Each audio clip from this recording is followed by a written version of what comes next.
Hello, beautiful people, and welcome back to another episode of Two Girls, One Doc. One Doc. It's your girl, BD. It's Foren's the fiance. And can I just say that, Forenz, you look very lovely today. Oh, thank you, my love. You do, especially with your hair pulled back. I think it really suits you.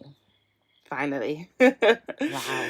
Thanks. Yeah, no, I could not even believe that I posted like on Insta with my hair pulled back. It's so, I don't want to say off-brand, but it's... did you post? Like a post or like a story? Oh, no. A story. Even that for me, that's very... Let me go back on and like it. No. That's very like... I don't know if off-brand is the right word, but it's not the typical brand, I'd say. But I'm happy I discovered... Adjacent. Yeah, I'm happy I discovered this hairstyle that suits me because it just gives me more options for the summer. And like, this is the perfect hair back is for everybody. Like, it's the perfect hair. Like, I didn't feel any heat. I was just... Like, the breeze was slapping me. I could accept it from all, like, angles. Like, it was very perfect. It's sweet. It's very next time I say when I cut my hair, you will understand. Cool. No. Pull it back. So I can't. It's not long enough. Yeah. So wait so you can pull it back. You're talking from a place of privilege. Long hair privilege. Honestly, gosh. So today I'm drinking, and I'm drinking because one of us has already drank and been dranked, and so I need to catch up, right? So I'm having my typical apple juice and amaretto combo. That makes me feel sick. Like, I literally cannot. It's really nice. It's so not the drink. It's just the thought of drinking anything else. I literally will feel my stomach on top of what you've had. churning. Okay, so do you know what we're gonna do? I'll put this at the end so we can get to the documentary, right? But for instance, what did you drink at your brunch that you went to today?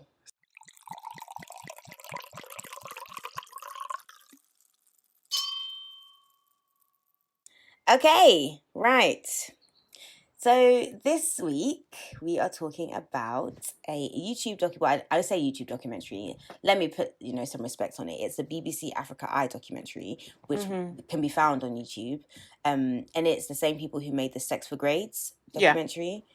And if you don't know what documentary that is, we actually covered it on this podcast. It's like further down. Oh my gosh! Also, this is the 50th documentary that we've done. Woo! Well, halfway 50 to 100. 50 cent, halfway to 100. It's crazy because like that means we've actually done 50. We've watched 50 documentaries in the past year and a bit. Like, when you think about all the documentaries that we've watched that we haven't covered in life, like, we must have watched hundreds of documentaries by now. Yeah. Yeah. Anyway, congrats to us. I'm just thinking about it. Like, we literally, I'm trying to guess like how many documentaries. How many we would have watched? I don't know.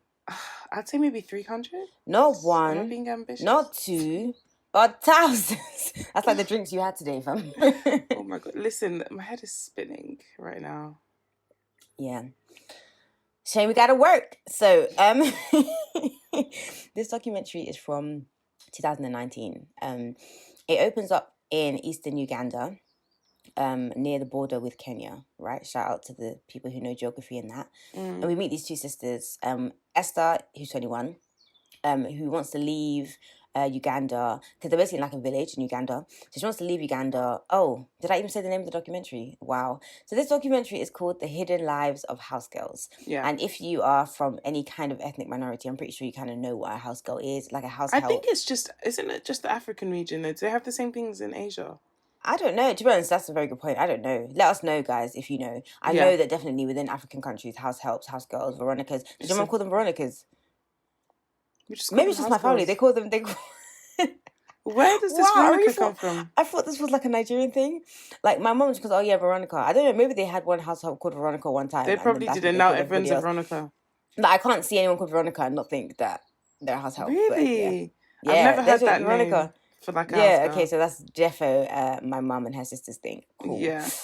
Okay, so Esther is from Uganda. She's in a little village there, and she wants to leave. She wants to go to Nairobi to find work as a house girl, because it's like, a big city in Kenya. Like, there's more job opportunities. Does Uganda not have a big city where they can be house girls too? That's what I was also wondering. I mean, I guess not. Maybe it's like being in Manchester, but then you want to come to London because that's the biggest. No, but because that's different. It's a different country. Yeah. Maybe it's like being in Ireland. Maybe. And then I don't know, is England even bigger than Ireland? Look, England is bigger than Ireland. Do you know, guys, let me not embarrass myself any further. Either way, she chose to go to a different... not embarrassed. She chose to go to a different country, yeah, to a bigger city. Work. Let me happy, where. This is like, I feel like this summer, yeah, the heat is giving us 2016 One Dance controller vibes. Yeah, but like it's not the same energy or like the same freedom. Yeah, because we have more responsibility now, which is really sad. But hey ho, such is life.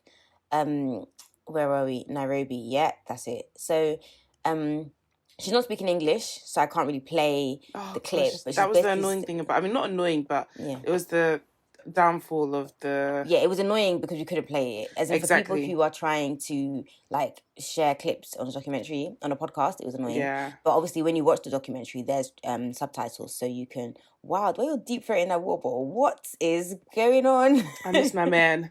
Everything reminds me of him. So yeah, she's basically saying that there's not enough money to buy food, there's not enough money to buy clothes because the jobs there pay so little. Yeah. She says that she gets the equivalent of $8 a month, which is wild, right? That is so crazy. I mean, obviously, when I hear stuff like that, I'm like, that's crazy. But then, it's not even. But then, because even if you factor in the cost of living, they're still living way below the poverty line. Yeah, of course. Even if you factor in like the country, it's extremely like they are way. Yeah, it's ridiculous. Yeah, exactly. And no one should have to live like that. And I was like, yes, sis, I'm with you. Leave, because I would leave too. So Esther's sister is called Juliet, and she's 24. And Juliet has already been to Nairobi to work as a house girl. And she actually earned enough money there to build a home back in their village. So it's kind of like, she's kind of seen it. Do you know what I mean? In action, she's seen it work. And so it kind of makes sense as to why Esther wants to leave and then do the same thing. So Juliet made money, but obviously now she's back in the village. So it's kind of like, okay, well, if the money was so great, then something must have happened to make you come back. Or maybe, it wasn't worth it. So she explains that where she was, the employer wouldn't really... these yawns are contagious, fam. Wow, how can you just yawn in the night? It means I have empathy. Apparently, if you don't yawn when someone else yawns, it means that you lack empathy and you're more likely to be a serial killer. Have you heard that before? Yeah, I've heard it before. Okay, well, just remember that I'm not a serial killer. So her employer in Nairobi wouldn't give her food, and when she would ask for the wages, like the wages that she had earned, the employer would say things like, I'll kill you in this house, get out, leave. Which is like... Yeah, that's interesting, because I think I don't know about like what you've been exposed to, but what I've been exposed to when it comes to house girls, I guess I've seen like younger ones who come in and the whole thing is, okay, you're coming in to be a house girl and we will train you. So like they get sent to school and stuff like that. And then they live at home. So even this concept of not feeding them is wild, because they literally live in your home. So you're going to fucking feed them. Yeah.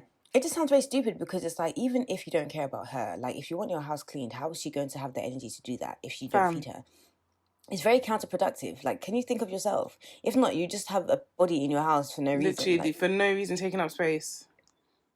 Yeah, it's weird. So in that situation, the employer chased her out in the middle of the night. So then she went back home, which is crazy. Esther's parents are supportive of her moving to Nairobi, so they raise money for her to get the bus there. And so now we meet... Oh, do you know what? There's a narrator of this whole thing, and she's a beautiful woman. I don't remember what her name was. She's stunning. Yeah, she's a beautiful woman. I don't remember what her name was. I think I wrote it later on. No, I didn't. Okay. She's a beautiful woman. Great at her job. Enjoyed the documentary. So now we meet Euphrasia Juma, who lives in a different Ugandan village to Esther and Juliet, right? And so at first I was like, why are we just focusing on like these Ugandan women? But it kind of becomes a bit apparent later on. Yeah. Okay, so she lives on her own now because her granddaughter Scovia also left for Nairobi, and Scovia is 17 years old. That's an interesting name. It is indeed, but we're going to move on. I cannot imagine being 17. I was going to say I can't imagine being 17 and moving away from home, but like I literally was 18 and went to uni. But I mean, it's different because it wasn't like I was trying to survive. Like the government gave us money to study, and and you were still under had accommodation and things, guardianship of your parents, I suppose, to a massive extent. Exactly. So it's definitely not the same thing. So I mean, it's actually mad that Scovia had to do this. Our narrator explains to us that there is free travel between Uganda and Kenya for visits up to 3 months. So a lot of these girls would just go to work, no passport, no ID card, which I think is kind of, I mean, it's okay because I guess you can just travel across. It's not like, border control. But like, it's kind of dangerous because if something happens to you, then you're just a Jane Doe. Like, no one knows who you are, where you came from. Yeah, it's not like you're local and people would recognize you. So, I mean, I think it's a bit like, There is free movement between Kenya and Uganda for visits of up to 3 months. But the girls coming from Uganda often don't even have a passport or identity card, and they don't obtain the visas that would allow them to work in Kenya legally. So they slip in through the borders and then they're connected to employers and they have no idea how difficult life is going to be, which is really sad. Yeah. So now we're following Esther. So we're back with her. So this documentary, kind of like the one that we did about I Want My Sex Back. It kind of just jumps. It jumps. Yeah. It jumps quite a bit through different people. So if it seems a bit haphazard and higgy-hagger, then that's why, because it just goes back and forth from different people. So now we're back with Esther, and she's living in like this hut. I don't know how to describe it. It's like made of iron. It's not iron, but it's like, it's not corrugated. It's like, those shipping containers. It looks like that kind of material, yeah. Yeah, that's what it literally does. It looks like those containers Igbo men are always waiting for to fulfill all their promises. Yeah, to go ship back. Yeah. You probably haven't been exposed to that behavior, but a lot of Igbo guys are always waiting for containers, and they're promising they're always not. What, isn't to convert them? What do you mean? No, like they wait for so because inside the containers there'll be stuff. gentrification. So there'll be stuff that they're going to sell. Then they'll promise girls that, like, you're going to get my container and, like, I sell it, I'm going to buy you this and that and the third. That's, like, a typical, like, Igbo... Yeah. Okay. Well, thank you for educating us. You're good. So, yes, that's what she lives in, basically. But it's smaller than... It's just basically a shanty town that they live in. Yeah. Yeah, and she lives in that small hut with 2 other people. Yeah. And so we meet her friend, Rachel... Rachel was friends with her older sister, Juliet, when she was in Nairobi. And she seems to have, like, a pretty sweet deal compared to, like, the other girls. Because she works in a hotel, which is good because they get paid every day, as opposed to once a month, which is the ghetto, I can attest. And then they get fed all the time. So it's like food is guaranteed. Getting paid once a month. Do you think it's the ghetto? I don't think so. I actually prefer that. Sorry, Forenz is looking at me somehow. Once a month. I prefer monthly payments to weekly. I feel like it's harder to budget. Oh, sorry, because... I've not been clear. When I say I don't want to get paid just once a month, I don't mean from the same job. I'm saying I would like multiple payments in my accounts on multiple days of the month. Oh yes. I thought you meant that like you don't like monthly payments. No, 100%. No. Yeah. Yeah. Sorry, I should have been clear. Yeah. So, but how do you get paid daily? That's a bit mad. From royalties. Listen, my dream in this life, I mean, I'm talking about in the context of Rachel, not like in the context of in real life. Oh, yeah, fair. Yeah, fair. Yeah, fair. So working in a hotel is great because you get paid. You get fed. It's great. But then if you work in a home, you have to rely on having a good boss, which is like, wow, that's crazy. This is crazy. So now we learn that Esther has a plan, okay? And her plan is to make money and buy cheap clothes in Kenya that she can then sell in Uganda at a boutique that she wants to open up with her brother. I thought this was kind of cute because it's kind of like a means to an end. And I feel like when you're in these kind of situations, it's a lot easier to like continue and motivate yourself when you have like a goal in mind. Yeah. And that's what it seems like. And you feel like there'll be a better tomorrow. Exactly, as a result of the suffering that you're enduring that day. Yeah. So, yeah, she seems to have, like, a good little head on her shoulders, and she just seems like she's just there to firm it, get on with it, and get her boutique. So now there's, like, a little beef going on. Again, we jump. So we have this scene with, like, Kenyan house helps, like, hella of them. It's like a focus group, but there's, like, no focus. Mm-hmm. So there's, like, they're saying that, oh, these Ugandans are taking our jobs. Coming to take our jobs. Yeah. Reminds you of anyone? Brexit means Brexit. England out.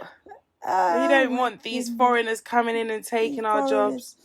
Do you know that clip where the guy's like, these immigrants, they're coming and taking our jobs, they don't even want to work, and they don't even go to work, and they come and take our jobs. And then the guy's like, so if they're not going to work, then how are they taking your jobs?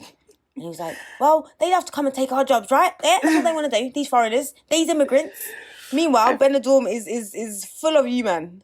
I flipping hate, like, this country. edit that out before they revoke my citizenship. No, it's okay with your chest. Say it with your chest. Oh, did I tell you about the beef I had with this patient the other day?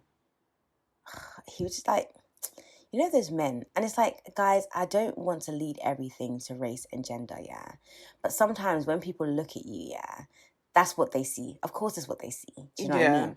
And so I am a young black female optometrist, yeah, saying, not an eye technician, saying to this patient, explaining to this patient, yeah, that, like, you know, he's having some issues, he needs to be referred to a specialist. And he is there saying, yeah, I want to be referred to this particular doctor who is not a specialist in what it is that he needs. And he was like, you're not listening to me. Oh, da, da, da, da. And I was like, sir. And also, he kept complaining that, because it had rained that day that I saw him, he kept complaining that it had rained and he was wet and so he was cold. And I was like, okay, sir, so what is it that you want me to do about the fact that you don't have an umbrella, right? And so I even got like a little portable heater and I plugged it in by him in the waiting area so that he could, you know, gain some warmth in his wet clothes. And he kept, like, at least 5 different times, I'm not joking, and like the 4th or 5th time I was like, sir, I provided you with a heater. I'm not sure what more you'd like me to do in terms of your in terms of your condition. Like, I'm not sure what it is you want me to do. And then his wife came and they were all like, oh, you know, his wife seems really angry. I was like, all right, cool. Let's have a discussion with the wife. Women have sense. The wife literally looked at him and was like, she wants to send you somewhere to get some help. What's the problem? And I was like, well, was thank he an you, old Jesus, man? and all the angels. Yes. Older. I mean, old enough to know better. But it was just kind of like, sir, I'm trying to help me help you. Yeah. Help me help you. Like, what, like, I like, you know, and this is how I know that the Lord is working on me, because self-control, like, times 10. It. So wait, you said times to him, 10. so she said to him what then? She just was like, what's wrong with you? She was like, I was explaining, because I had given up with him, so I was explaining, and all of this was before my lunch. And then I could see like all the patients from the afternoon, their files were coming through. So I was like, all right, cool. So there's going to be no lunch today. So I had explained to her everything I had explained to him. And she was like, yeah, so she wants to refer you onwards to get some specialist help. And he was like, oh, okay. And I was like, so is that all have I been clear? Because, you know, I don't like to, you want to avoid confrontation, do you know what I mean? So I'm not trying to be like, do you understand? Because that can be quite combative. So I'm like, oh, have I explained that clearly enough? Or is there anything I can do to explain that for that kind of work stuff, yeah? And then he was like, okay, yeah, that's fine, I understand. And I was like, so are we good? Did everything... Oh my gosh, men are so jarring. Like, men are just... Why men? I always say defund men, but when I say it, people don't want to do it, so here we are. No, you have to. But even the ones without funds, they're still as mad as the ones with funds. So what is it? What is it? God. What is it? Yeah. Sorry, that was a massive detail. I just watched the episode of Bob's Burgers where Tina, like, gets pissed off with... Do you watch Bob's Burgers? No. I've only watched like the first few episodes. Okay, so Tina gets pissed off with Jimmy Jr. You haven't watched this episode. Tina gets pissed off with Jimmy Jr. and she starts dating like a duck. Like actually a duck, the bird. And a duck. I thought you said a dark, and I was like, a dark what? No, a duck. Like quack, quack. Quack. Yeah. And like pancakes. Yeah, on the surface, this all seems like ridiculous. Like, but in reality, no, it makes a lot of sense. I'm not advocating for bestiality, but men are jarring. Like, if it means we have to explore other options, like, then fine. What's on Mars? Let's have a look at that. Like, can we make babies with those? Like, yeah, the aliens. Yeah, exactly. Yeah. I love my man and all, but he's still a man at the bottom of it all. Fundamentally, yeah, exactly. There was this tweet, yeah, guys, sorry, we're going so off topic. I don't even know how we got here. But there was this tweet and this guy was like how he wanted to break up with his girlfriend, but he couldn't. So he bought makeup to leave in his car so that his girlfriend would find it, and then she broke up with him. Well, wait, what were you? Okay, we'll get onto your one in a second. Yeah, he basically bought makeup to leave in his car so the girlfriend would find it, and then she broke up with him. And then there were guys in the comments like, like, well done, like, that's the easy way out, like, you did the right thing. And then someone commented and was like, you guys think that this is like the easy way out and it's an easy thing to do, but now that woman feels like she's been cheated on, you don't know what cheating can do to someone's confidence. And it's like, I hate them. What's the meaning of that? I'm so sorry. Someone will be seeking closure from now till forever when really the man was just a coward. It's got nothing to do with you. Yeah. Okay, anyways, back to the doc. Yeah, I'm telling you, guys. Back to regular programming. Okay. Right, so there's beef, yeah, because you're stealing our jobs, or the Kenyan house helps, like, oh, you're taking our jobs, blah, blah, blah. Because essentially what's happening is the Ugandans go to Kenya and then they offer lower rates than the Kenyans. So then obviously the employers are like, all right, cheap labour, and then they choose them over the Kenyans. And they also said that the Ugandans, like, they will come with, like, loads of family members. And so when one of them gets a job, they would tell their employer, who would tell their friends. And so they all kind of get employed. So it's really reducing the opportunities for Kenyan house helps. Which I think is like a valid point. I mean, I get why you'd feel upset about that.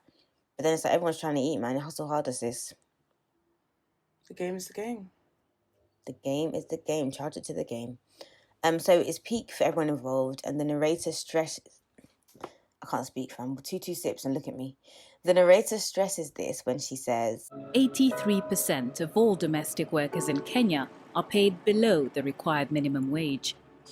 Long working hours, mistreatment, and abuse are a daily, private reality for many of them. And it's like they're fighting for these jobs, but these jobs are actually terrible. Oh, she's removed her eyelash. I'm tired. I can tell your energy is... It's okay, though. It's right. It's okay. I'm holding it. I'm holding it down. P.O.P., hold it down. Hold it down. I am legally blind. So yeah, it's peak because they're fighting for these jobs and like the jobs are shit. And that's not to say, oh, why are you fighting for these jobs? But it's more to say like it shouldn't be this dire of a situation. Like these people shouldn't have to be fighting for these kind of jobs. They shouldn't be living so below the poverty line, which is proper sad. So now we hear about the case of a Kenyan maid that actually made it into the news. Her name is Mercy Mwake, and we see this clip from March in 2018. And she explains how she escaped from her employer after being tortured. And we actually see the scars on her neck from where, like, she says they cut her and scratched her. It's and, like, they would take... So sad. And they would take pictures of her and show it to the guards so that the guards would recognize her and stop her from leaving like the compound. You know, rich people in Africa, they all have compounds. Like not one of these like small detached, semi-detached houses. They have compounds, land. Gated, land. Gated, literally.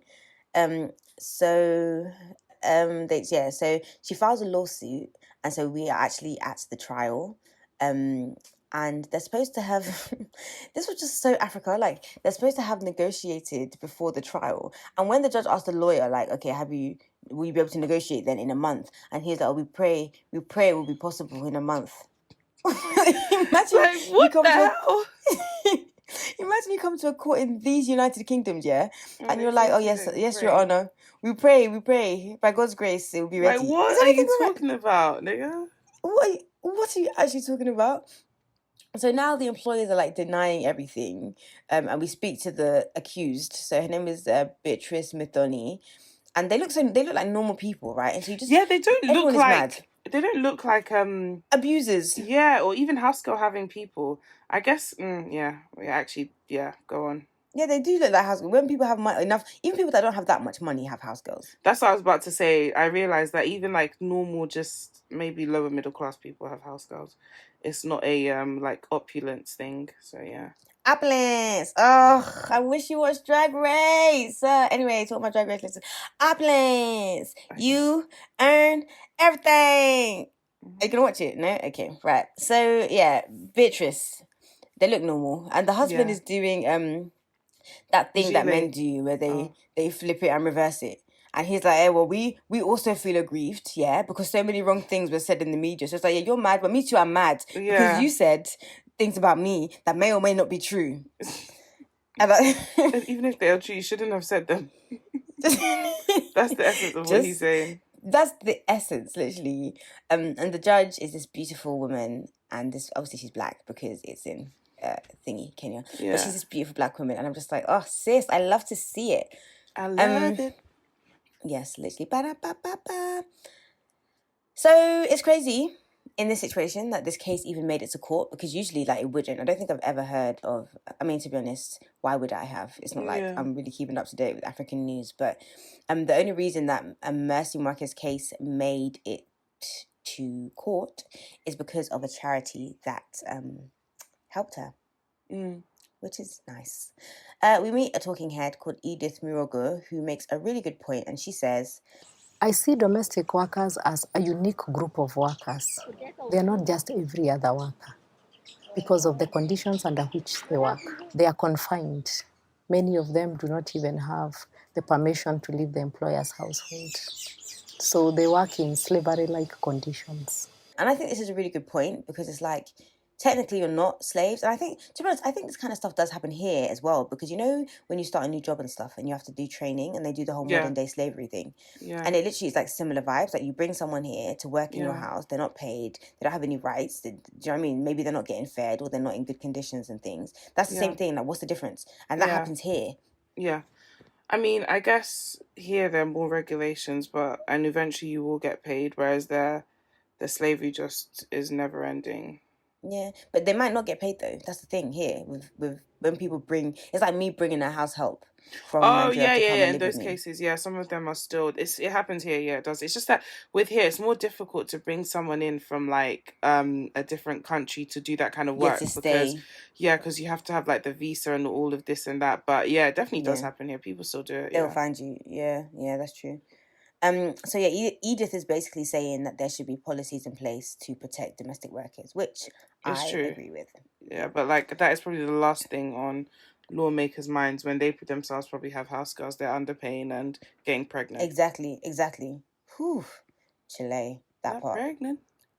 Not pregnant. So we meet Scovia, if you remember Scovia, the granddaughter of the lady in that other Ugandan village. So she's at this shelter set up for domestic workers because she was arrested for not having an ID card, even though she was not old enough to have one. Yeah, it's weird. This reminds me of one time when I was like, how old was I? I was too young to have ID.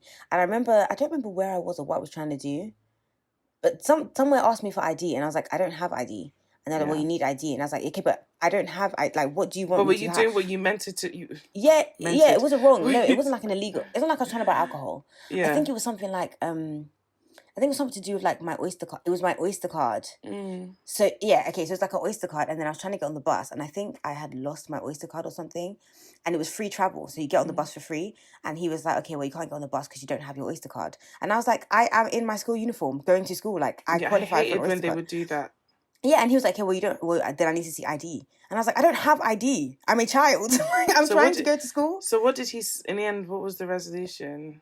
I don't understand. That was a very long time ago. I used to hate when they do I just remember how annoyed I was. It's like, I'm in my fucking uniform. Like, would I be wearing this shit for bants? Do you think this is a kink? That I'm just on the bus doing up schoolgirl uniform? Like, what I'm not do you here think to turn you at on. 8 a.m? Huh? And I was like, I'm not here to turn you on. Literally, it was just, I don't even remember the conclusion. Yeah. But I remember being so outraged. Like, what do you want me to do? Like, I don't have ID because I'm a child. But yeah, so that's basically what happened to Scovia. And so she gets arrested. Well, I didn't get arrested, but, she did. So, yeah. She wasn't able to pay the bribe. Of course, she was arrested because she couldn't pay the bribe. Typical. Africa. Okay. And so she gets sent back home to Uganda.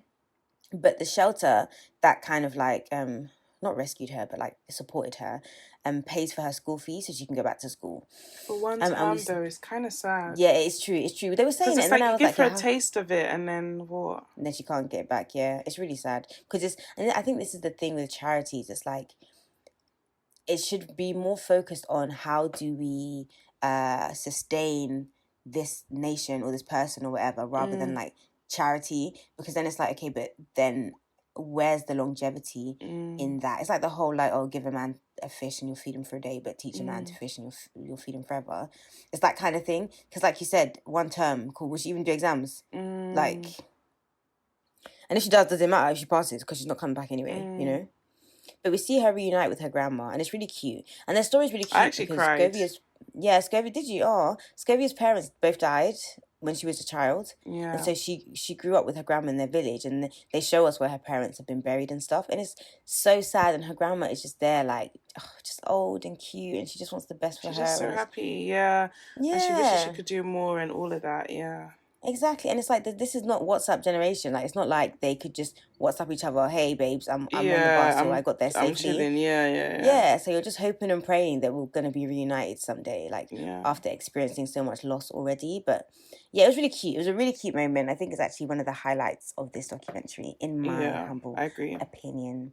So we are back with Esther and Rachel, only to find out that they have been robbed, as in they took everything. That was really sad. It's really sad. I find stuff like this, like robbery and stuff like that, it's so annoying to me and like heartbreaking. Fraud. Literally, and fraud, because like people work hard for their money. Yeah. And just because like you see someone who may have more than you doesn't mean you're entitled to that. Like exactly. Because you don't know what like I can see a rich person. I mean, I still believe that we should eat the rich. Yeah, I feel like I can see a rich person and feel like, oh yeah, cool, you can rob that person, they can just buy another one. But like that person probably has other expenses, responsibilities, so the money's going to somewhere. Even if you have more money coming in, you probably then have more outgoings. Like it's really the percentage of what you earn to what goes out, rather than like the amount. But it's really sad because we find out that Rachel had saved $140, which is a lot of money, especially like for them. Months of saving, $140 to take home, and so it's not even like she wanted to go and do up gaucho brunch. Like Rachel literally was trying to take the money home and help people out, but it got taken, and she was really sad. She left. Like they haven't heard from her to this day. I literally wondered if she like committed suicide or something. Yeah, or just I don't know, man, but it just literally, even at the end of the documentary, we don't hear what happens to Rachel. So Edith is back, and she says that if domestic work was professionalized, then the workers would have, see, I just yawned and Foren's yawned, so we know that she's not a serial killer either. You see that? See that? Roll your eyes as much as you want, but I know you're not going to kill me serially. So if domestic work was professionalized, then the workers would have better rights and would be less likely to be taken advantage of, which I agree. It's like similar to like sex work. Like exactly. Yeah. So Mercy is still going through the court case, but we also find out that she's now in, I don't know if it's called chef school, culinary school. That sounds better. She's in culinary school now, which is nice. Esther has a new roommate, and this bit is actually like it's a bit like so basically she has this new roommate, and the girl ran away from an abusive situation, right? And so now she's on medication for stomach ulcers, which is fair enough, like, do you know what I mean? Get better and stuff. But now she relies on Esther for food and for shelter. So it's like Esther came here to just do her thing and make money and start her boutique. And now she's like acquired a dependent. Like now she has this new roommate like relying on her. And it's like, I would be so mad like if this was me. I'm not gonna lie, like I yawned, so I'm empathetic and I'm not a serial killer. But I would also very much be like, are you okay? Is everything all right? Like you have to hustle, mate. On our own journey. I'm not here to be your mommy. Exactly. And Esther basically says this. She's kind of like, look, this is ruining my plans. Yeah. But yeah, that's really the end. That is the end. It really is. It's being a house help is a risky job with little to no protection, and really people are doing it because it's the only choice that they have. And so I say to all of you out there with house helps, please treat them like people, because they are people. Treat them like humans. Thank you for that lovely rendition. Thanks. So what are we doing next? Because I am tired. That's a good question. I'm trying to find it. I think it's a Louis Theroux one. Again, we love him. I gotta get through this. I gotta get through this. I gotta make it. My contacts were like flipping so dry. I just took your contacts. Yeah. Did you just take them out? You didn't even wash your hands. Have I told you nothing? But there was literally like my eyes were they were hurting so much I couldn't focus. Do you not have dry eye drops that you can use with your contact lenses?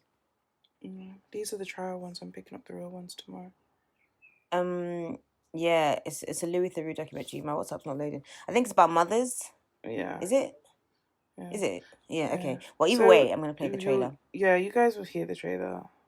Yeah, we'll play the trailer. Sorry, guys, I know this episode is not giving what it was supposed to have gave, but... Guys, I'm so sorry. Like, I'm literally hungover in the same day that I drank. It's too much. Like... Oh, did you sleep when you got back? Oh, God. Yeah, I did. I had like a quick nap, but it wasn't enough. Like, I'm still... I need to... And then you have my to room is now hot because the fan isn't on, so I'm just like, energy level is at -10. It's gone Bob. Yeah. Do you know what? I shouldn't have encouraged you to sleep. I actually expected you to message me a lot later. When you messaged me at like 8, I was like, she's up? Yeah, because I woke up and I was like, if I don't do this now, I just won't. No, I would have allowed you, sis. I would have been like, all right, cool. Tomorrow's another day. Okay, cool. Good to know. Today's a new day. Yeah, okay, cool. So we're gonna play the trailer, and then at the end, I will put the rest of Foren's brunch story, so you guys can listen to that if you so wish. Okay, where can the people find you? Just tell them where they can find me too. Yeah, I'll do it all, sis. Don't worry. In fact, you can even look off. You'll find us on Instagram and Twitter and Facebook and YouTube and TikTok at 2girls1doc with an underscore for TikTok. Yeah, I'm on Instagram at BD on Eyewear and BDoneyewear.com. Forens is on Instagram at Twitter. Wow, I'm doing it like you. On Instagram and Twitter at Forens with 2 underscores. And you can also catch her on her other podcast, Character Replay. All right, guys. Trailer's coming. Ending is coming. And we will see you next week. Bye. I need to wipe this makeup off. Bye. That was his 4-month picture. It almost feels like Instagram has to portray a certain image. Mm-hmm. And I had to pretend everything's okay and that I can tell everyone I can cope. When the reality at home is such a massively different story.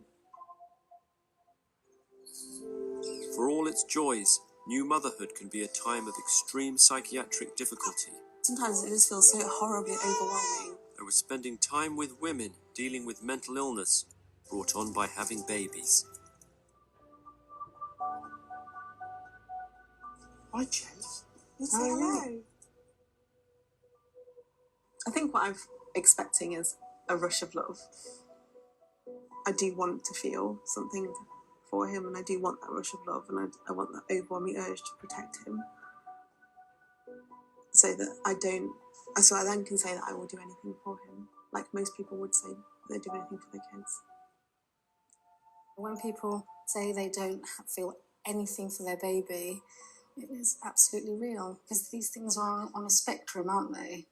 Then even some resentment. Resentment, yeah, feeling nothing, almost hating the baby, wishing the baby were not there.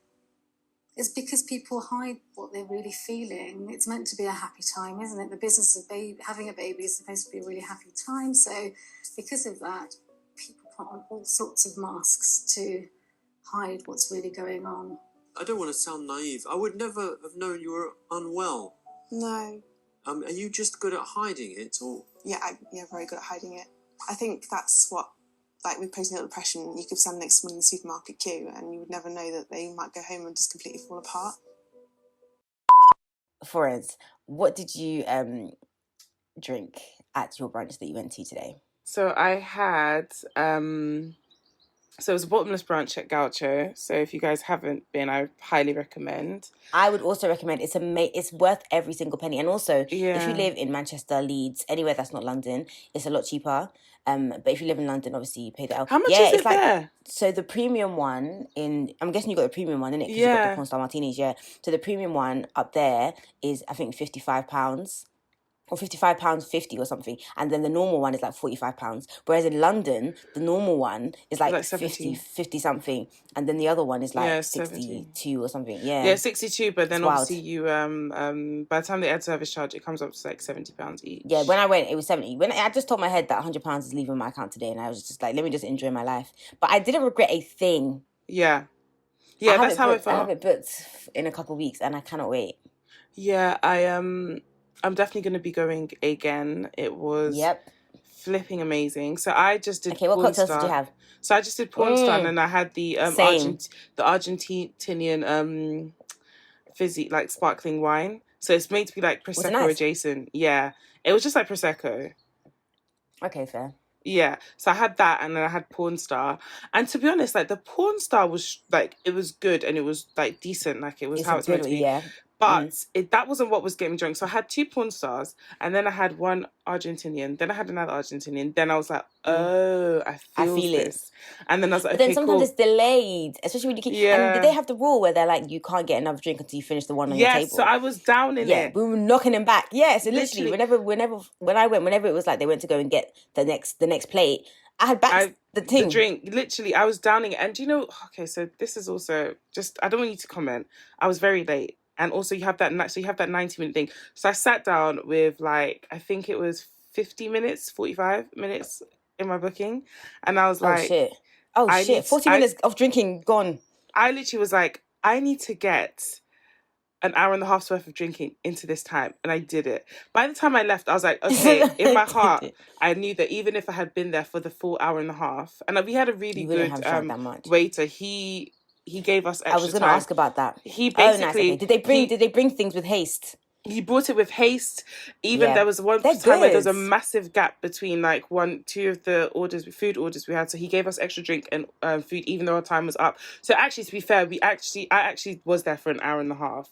But even by the time I left... But the initial 50 minutes, you really banged all the drinks out. Yeah, literally, the initial 50 minutes, I was like, I actually drank as much as I would have drank if I was here. So I felt content in that my money wasn't wasted. But I would definitely I'll definitely go again. And I would just obviously make sure I get there on time so as to...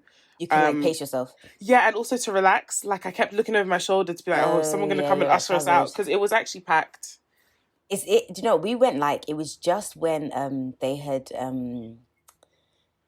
said you can go out, but with people in your household. So obviously, I went with my 2 flatmates, and we all went. And so it was them times. It wasn't actually that packed, but the waiters were really on it. Like they would come they'd kind of be attentive. So when they could see the drinks were finishing, they would come and then But it was amazing. And when you deep it, Cake Hall is £62.50. Yeah, but by the time you've had 4 porn star martinis, that would have already been £40+ Yeah, depending on where you went. In this London. Definitely. £10 for a porn star martini is even cheap, right? Yeah. So that would have already been that. And then when you think about the food, what did you think of the food? The food, my favourite thing was, so you know me, I like eggs royale. So I actually had eggs royale, the bacon roll, and then the hot dog things. Did you have the steak and eggs? No, I didn't try the steak and eggs because Abner got them, and when I saw it, I was just like, this is not... You didn't really like it? Not that I didn't like it, I was just like, it's not worth me, getting around. Again, that was also because I was rushed. I was like, think of what you really want to Yeah, I was going to say, because, for me, I guess because when I went, it was calm vibes, innit? So literally I'm going to try this. Oh, I'm going to try this. Oh, next round, I'm going to try this. And I just had bare of everything. So did you what was your favourite thing then? Mine was the hot dog thing. I liked steak and eggs. Do you know, did they have the apple pancake when you were there? Yes. I had that. It was a bit weird, but I didn't mind it. It was kind of like dessert vibes. Abner said it was a letdown. I had it, but I thought it was okay. It wasn't I didn't expect much. Yeah, it wasn't wow, but it was okay. I wanted to try it, and I was like, yeah, okay, cool. I think I only got it once, and I kind of could tell the things that I liked by how many times I ordered the things. So I really enjoyed the steak and egg. The egg, was it Florentine? Or I don't know the difference. That thing I liked as well. Was it the one with the salmon? I don't remember. This was last year. That was amazing. Yeah. They had avocado toast as well. I didn't get that. Toast. Yeah, I like avocado now. I'm a reformed babe. But yeah, the food is just so. I think it's one of the best brunches I've been to. It is. It's the best. It's called the Gaucho Electro Brunch or something. It's worth every penny. I would go. Yeah, I'm gonna book another one for when I'm back. Yeah, guys. So this is technically now the end of the episode because I'm going to put it in at the end. But